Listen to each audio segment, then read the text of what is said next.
రేపు ఆడిటోరియంలో కూర్చున్న వాళ్ళందరికీ ఏంట్రా ఎవర్రా ఈడు ఇంత బాగా రాశారేంటి ఏంటి అని రాజేష్ గారి గురించి కానీ రవెన్న గురించి కానీ మళ్ళీ మళ్ళీ వెనకాలకి వెళ్ళి మళ్ళీ చూసుకుంటారు. I'm so happy working with you Ravanna.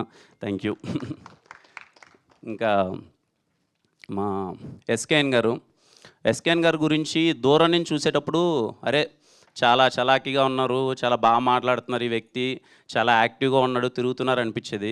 ఆయనతో సినిమా చేస్తూ ఆయన దగ్గరగా చూసినప్పుడు నాకు అర్థమైన విషయం ఏంటంటే చాలా సెన్సిటివ్ వ్యక్తి అనమాట.